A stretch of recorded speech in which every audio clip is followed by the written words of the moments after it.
چاہتا ہوں، یوں نہیں ہے کہ فقط میں ہی اسے چاہتا ہوں، جو بھی اس پیڑ کی چھاؤں میں گیا بیٹھ گیا، اور ایسا بیٹھا ہے کہ آج بھی بیٹھا ہے، انشاءاللہ قدم آخر انہی کے سائے میں بیٹھے گے، اس لیے کہ وہ ذات جس نے ایمان و عقیدے کی پاکیزہ شعاؤں سے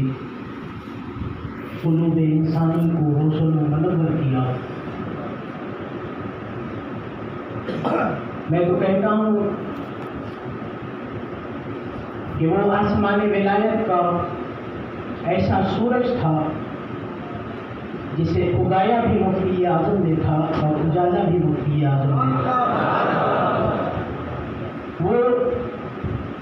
پرورتہ مفتی اعظم بھی اور پرتب مفتی اعظم بھی تھے، استقامت کے دین کے حوالے سے مظہر مفتی اعظم بھی تھے اور کرامت مفتی اعظم بھی تھے، ہمارے لیے حضور مفتی اعظم ہند کی عظیم عطا تھے، نہ عنایتیں تبدیل ہوتی ہیں نہ عطائیں تبدیل ہوتی ہیں، اور حضور اشرف الفقہاء مفتی اعظم مہاراج اپنی حیات کے ابتدا اور انتہا دونوں صورتوں میں آپ کی زندگی کا کہیں بھی کسی بھی حال میں آپ کو لڑکھڑاتا ہوا قدم نظر نہیں آئے گا۔ میرا عنوان جو کبھی دیا گیا حضور اشرف الفقہاء بحیثیت فاتح مہاراج، ہم انہیں فاتح مہاراشٹر کہیں یا اہل مہاراشٹر کے لیے حضور مفتی اعظم ہند کی عطا کہیں۔ دیکھیے، جو خطاب جو القابات دیے جاتے ہیں اس کی دو صورتیں ہوتی ہیں، ایک تو یہ کہ کسی کو خطاب دیا گیا وہ تو اس خطاب کے لائق ہے، متحمل ہے،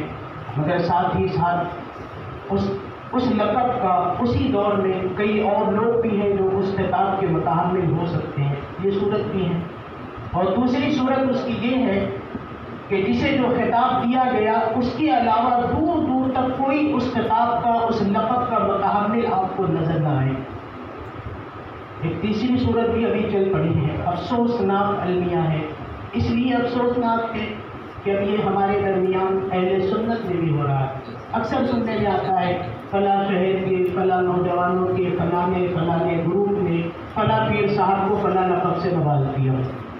اور حال یہ ہوتا ہے کہ جس گروپ کے نوجوانوں نے فلاں پیر صاحب کو فلاں لقب دیا تو فلاں لقب کے معنی بھی اس گروپ کے اکثر نوجوان نہیں جانتے، اور جو جانتے بھی ہیں اگر لکھنے کا بولو تو وہ دیا گیا لقب نوازے گئے پیر صاحب جس لقب سے وہ لکھ بھی نہیں پاتے ہیں۔ بہرحال میرا یہ عنوان نہیں، حضور فاتح مہاراج مفتی اعظم مہاراج حضور اشرف الفقہاء مفتی محمد مجیب اشرف قادری رضوی مدد نور اللہ مرکزہ کی بارگاہ میں خراج عقیدت ہمیں پیش کرنا ہے، تو حضور مفتی اعظم ہند کی عطا جسے ہم عطائے مفتی اعظم کرامت مفتی اعظم کی صورت ہمیشہ یاد کرتے رہیں گے، ان کے القابات، انہیں جو خطابات دیے گئے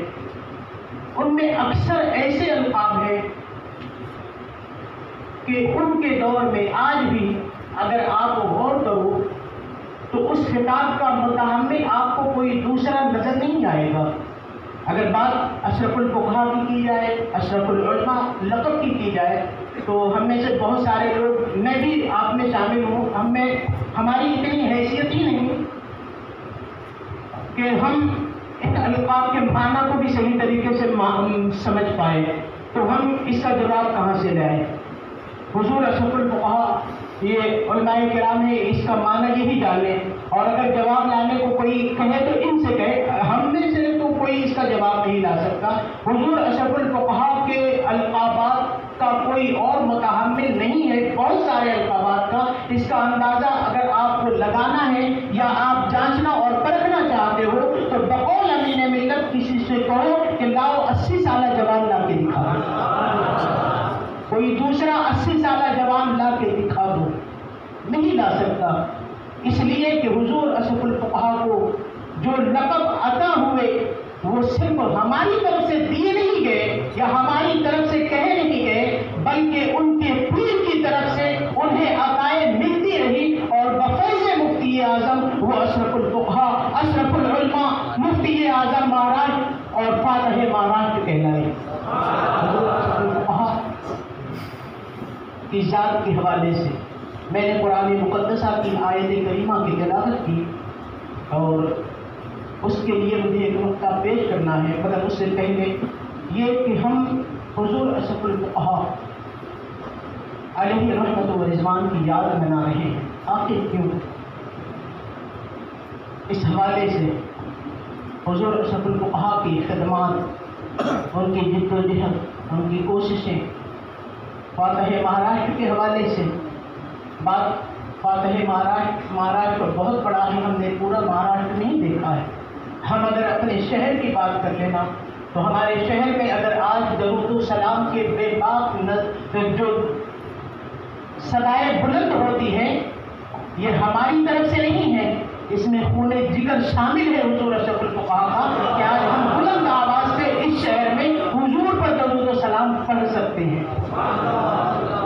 یہ کرم ہے کہ ان کا خون جگر اس میں شامل ہے. انہی کے قدموں کی برکتیں ہیں کہ یہاں سنیت عروج پر پہنچی اور آج ہم بے باک انداز میں حضور پر درود و سلام بھی پڑھتے ہیں اور اس پر ہم لڑنے مرنے کے لیے بھی تیار ہو جاتے ہیں. یہ کرم ہے حضور اشرف الفقہاء. حضور اشرف الفقہاء رضی اللہ تعالی عنہ یقیناً ہمارے لیے ان کی ذات کے حوالے سے، ان کی خدمات کے حوالے سے ابھی مولانا ضمیر اصباحی صاحب نے بیان کیا تھا کہ کسی بھی شخصیت کو ہم، وہ عالم تھے، میں تو عالم بھی نہیں، انہوں نے کہا تھا کہ ان کی ذات کو سمجھنا ہمارے لیے اتنا آسان نہیں، تو میں کہاں ہوں یا ہم کہاں ہیں. یقیناً حضور اشرف الفقہاء علیہ رحمت و رضوان کی ذات جتنا ہم انہیں جاننے کی کوشش کریں گے، ان کی زندگی کا جائزہ تو لیں، کس انداز سے انہوں نے اپنی زندگی گزاری، کس جذبے سے. میں تو کہتا ہوں اعلیٰ حضرت کا عشق رسول آپ کو دیکھنا ہے، حضور اشرف الفقہاء کی ذات میں آپ دیکھ سکتے ہیں. مفتی اعظم کا استقامت فی الدین اگر آپ کو دیکھنا ہے، آپ غور کرو اپنے مرشد کی زندگی پر، جو آپ نے اپنے ان کے ظاہری حیات میں آپ نے ان کے ساتھ گزاری. آپ کو حضور مفتی اعظم کا استقامت فی الدین آپ کو نظر آئے گا. حافظ ملت کا جذبہ خدمت دین اگر آپ کو دیکھنا ہے، آپ غور کرو، سوچو تو صحیح، آپ کو یقین ہو جائے گا کہ ہاں حضور حافظ ملت کی خدمت جذبہ دین کا کوئی مظہر تھا تو حضور اشرف الفقہاء کی ذات تھی. حضور اشرف الفقہاء نے اپنی زندگی کو کس انداز سے گزارا. 80 سالہ جوان یوں ہی نہیں کہا گیا انہیں، اس لیے کہ 80 برس کی عمر ہو جانے کے بعد بھی زندگی کا ہر دن انہیں ایک نئے سفر کا پیغام دیتا، خدمت دین کے لیے ایک نئے سفر کی راہ دیتا، اور وہ اپنے جذبہ حقہ کی بنیاد پر اپنے آپ کو اس سفر کے لیے تیار کر لیتے اور پھر پوری دنیا میں گھوم گھوم کر انہوں نے مسلک اعلیٰ حضرت کی جو اشاعت فرمائی، جو مسلک اعلیٰ حضرت کے سکے انہوں نے بٹھائے، جو لوگوں کے دلوں میں عشق رسول کی شمع روشن فرمائی، یہ حضور اشرف الفقہاء کا خاصہ تھا جو انہی کے حصے آیا اور انہوں نے اسی صحیح انداز سے اپنایا بھی. ان کے جذبوں کو، ان کی خدمتوں کو اگر آپ غور کرو تو آپ کو پتہ چلے گا کہ اپنی اولاد کو کوئی اتنی محبت نہیں کرتا جتنی وہ پیر ہونے کی حیثیت سے اپنے مریدوں سے فرمایا تھا. اس کا ثبوت بھی میں پیش کر سکتا ہوں. میرے والد کے آخری ایام میں ان کے ساتھ تھا اور بہت تکلیف تھی انہیں. آخری وقت میں جب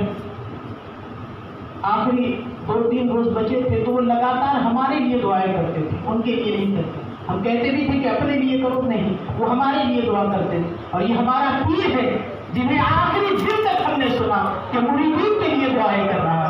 کوئی ہے جو شدت درد سے کرا رہا ہو اور مریدین کے لیے دعائیں کر رہا ہو، وہ یقیناً اپنے مریدین کو اسی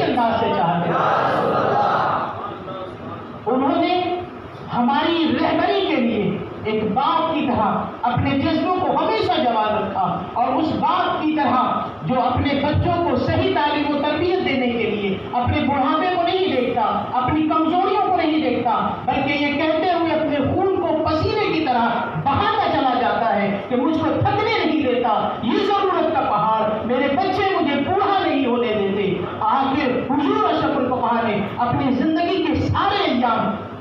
اسی انداز سے گزارے، اور ہماری رہبری کے لیے یقیناً انہوں نے اپنے جذبوں کو ہمیشہ جوان رکھا۔ حضور اشرف الفقہاء رضی اللہ تعالی، یقیناً ان کی ذات کے حوالے سے ابھی آپ اور بھی سماعت کریں گے۔ اگر مجھے کچھ کہنا ہے تو صرف نقطے کی صورت، جو ناقص نقطہ بھی ہو سکتا ہے، مگر سن لیں، میں نے قرآن پاک کی آیت مبارکہ تلاوت کی تھی، وَأَنْتُمُ الْأَعْلَوْنَ إِن كُنتُم مُؤْمِنِينَ۔ آج اگر آپ کسی کو دیکھو کہ قدر و منزلت کی نگاہوں سے اسے دیکھا جا رہا ہے تو اس کے نام کے آگے کہیں شہزادہ لکھا ہوگا یا کہیں نبیرہ لکھا ہوگا۔ حضور اشرف الفقہاء کی ذات وہ ذات ہے کہ نہ لفظ شہزادہ کی وہ محتاج تھی، نہ لفظ نبیرہ کی محتاج تھی۔ ان کی قدر و منزلت جو تھی ان کی اپنی کمائی ہوئی تھی، ان کی اپنی محنت تھی کہ آج بھی لوگ اپنے دلوں کو ان کے لیے بچھا رہے ہیں، ان کی یاد میں لوگ آنسو بہا رہے ہیں، اور انہی کی محنت اور مشقت تھی، انہی کی کامیابی تھی، انہی کا طرز حیات تھا کہ آج بھی لوگ انہیں یاد کر رہے ہیں۔ اور تاہم آخر ہم جیسے لوگ تو ہماری تو خواہش یہ ہے کہ ہماری اولاد بھی حضور اشرف الفقہاء کی شیدائی بنی رہے اور انہی کے نام پر وہ اپنی زندگی گزار رہے ہیں۔ حضور اشرف الفقہاء ایسا نہیں ہے کہ وہ اس لفظ کے محتاج نہیں، سے مراد یہ نہیں کہ وہ کہیں کسی کے شہزادے یا کسی کی نبیرہ نہیں تھے۔ میں نے میرے والد سے سنا کہ وہ اکثر کہتے تھے کہ حضور اشرف الفقہاء نے اپنے ایک بیان میں کسی فلم کی بات آئی تھی، حضور اشرف الفقہاء کی زبان سے وہ جملے نکلے تو بعد میں آپ نے وضاحت کی کہ کہیں آپ لوگ ایسا نہ سمجھو کہ میں نے یہ بات کی ہے تو میں نے فلم دیکھی ہوگی۔ اشرف الفقہاء نے فرمایا تھا کہ میرے یہ قدم اللہ کا شکر ہے، میرے یہ قدم کبھی اس برائی کی طرف گئے ہی نہیں، اور جاتے بھی کیسے کہ میں ولیوں کی گود میں پل کر بڑا ہوا ہوں۔ مگر اس لفظ کو محتاجی کے طور پر آپ نے کبھی استعمال نہ کیا نہ کروایا۔ وہ جو تھے پرتوے مفتی اعظم تھے، پروردہ مفتی اعظم تھے، اگر منزلت اگر کچھ ہے تو یہ ہے کہ انہوں نے اپنے جذبوں کو جوان رکھا اور ہمیشہ ہماری فکر کی، فرزندان اسلام کو اپنی اولاد کی طرح بے انتہا محبت کرتے ہوئے انہوں نے ان کی صحیح تعلیم اور بہترین تربیت کے لیے اپنی زندگی کو وقف کر دیا۔ پھر ایک دن ایک صبح وہ بھی آئی کہ جب ہر ایک ان کے چاہنے والے اپنے اپنے جذبوں میں، اپنے اپنے الفاظ میں یہی صدائے بلند کر رہے تھے، نگر ہو جائے گا ویران سارا، اسے روکو وہ ہجرت کر رہا ہے۔ مگر جانے والے رکا نہیں کرتے، مشیت عزتی کہ ہمارا پیر ہم سے رخصت ہوا۔ یوں نہیں ہے کہ وہ چلے گئے، یوں نہیں ہے کہ وہ فوت ہو گئے، وہ آج بھی ہمارے دلوں میں فکر کے حوالے سے، جیسے حافظ صاحب نے بتایا تھا، فکر کے حوالے سے یقیناً ہمارا پیر آج بھی زندہ ہے، اور صبح قیامت تک ان کی فکریں زندہ رہے گی اور انہیں زندہ رکھے گی۔ میں نے تو کہا تھا کہ تیرے افکار خود ہی کرتے ہیں تیری تشہیر اشرف رضوی، تیرے افکار خود ہی کرتے ہیں تیری تشہیر اشرف رضوی۔ یقیناً مدینے کا شیدائی جب اس سال حج کو نہ جا سکا، مسلسل حج بیت اللہ کے شرف پانے کے بعد جب اس سال حج کو نہ جا سکا تو بلبل شیدائی کی طرح روح مجیب گلشن طیبہ کی طرف پرواز کر گئی، یوں ہمیں بلکتا ہوا چھوڑ گئے، یوں چھوڑا ہے تو پھر یقیناً ہمیں سہارا بھی وہی دیں گے۔ ان کی نگاہیں ناز یقیناً ہمیں دیکھ رہی ہیں، اور ہمارا جو یقین ہے کہ ہمارا پیر ہمیشہ ہمیشہ ہمارے ساتھ رہے گا، ان کی فکریں ہمارے اندر ہمیشہ زندہ رہے گی، ان کی محبتیں اللہ ہمارے سینوں میں ہمیشہ روشن رکھے، ان کی محبتیں کے چراغ اللہ تبارک و تعالی ہماری اولاد کے سینوں میں بھی روشن فرما دے، صبح قیامت تک ان کی یادیں مناتی جاتی رہے، ان کی یادیں منائی جاتی رہے۔ اللہ تبارک و تعالی ہم سب کو اپنے پیر کے مقدس فیضان سے مالا مال فرمائے۔ وآخر دعوانا الحمدللہ رب العالمین، والسلام علیکم ورحمۃ اللہ۔